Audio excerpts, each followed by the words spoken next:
चलिए फ्रेंड्स, आज की कहानी को शुरू करते हैं। वीडियो को लाइक करके चैनल को सब्सक्राइब जरूर कर देना। अब सिर्फ टास्क पूरे नहीं होते, दिल भी बहकने लगा है।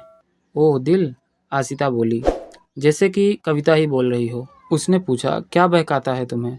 मैंने कहा, तुम्हारी आंखें, तुम्हारी धीमी आवाज़ और तुम्हारे जूड़ों के बीच से गिरती लटें। वो मुस्कुराई, फिर धीरे धीरे गाउन के नीचे से एक स्कार्फ निकाला और फिर अपनी गर्दन पर लपेटते हुए बोली, मैंने कभी सोचा नहीं था कि मेरी खामोशी तुम्हें इस कदर छूती होगी। हमारा रोल प्ले गहराता चला गया, शब्दों का जादू, आंखों का सम्मोहन और कल्पनाओं की उड़ान। मुझे विश्वास ही नहीं हो रहा था कि ये सब मैं कर रहा हूँ। उसने धीरे से अपने बालों को खोलते हुए कहा, अब बताओ, अगर कविता सच में सामने होती तो तुम क्या करते?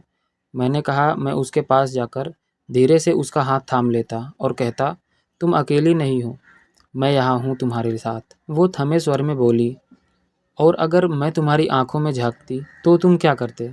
तो मैंने कहा, मैं अपनी चाहत की बातें कह देता बिना किसी डर के। अब हमारा सेशन एक सुंदर कल्पना में बदल चुका था, जहाँ कोई नग्नता नहीं थी, पर भाव का आदान प्रदान ऐसा था कि रूह तक कपा जाए। आशिता ने मुझे बताया कि कैसे आत्मविश्वास शब्दों से, आंखों से, भावों से पैदा होता है, बदन से नहीं। सेशन के अंत में उसने कहा, तुम्हें कविता से डरने की ज़रूरत नहीं। उसकी दुनिया में कदम रखने के लिए तुम्हें खुद पर यकीन करना होगा, बस इतना ही। मैं मुस्कुराया। मुझे पहली बार लगा कि मैं तैयार हूँ किसी और को जताने के लिए कि मैं कैसा महसूस करता हूँ। उस रात के बाद मैंने कविता से धीरे धीरे बातें करना शुरू किया। कुछ ही हफ्तों में हमारे बीच एक दोस्ती का ऐसा रिश्ता बना जो अब हर दिन खिलता जा रहा है। कभी कभी जीवन में भावनाओं को समझने और अभिव्यक्त करने के लिए हमें कल्पनाओं का सहारा लेना पड़ता है।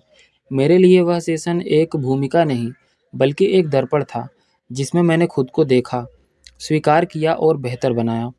अगर आप भी किसी को दिल से चाहते हैं, तो पहले खुद को समझें और फिर आगे बढ़ें, क्योंकि हर चाहत इजहार मांगती है और हर इजहार थोड़ा साहस। दोस्तों, अगर वीडियो अच्छी लगी हो तो चैनल को सब्सक्राइब करना मत भूलना।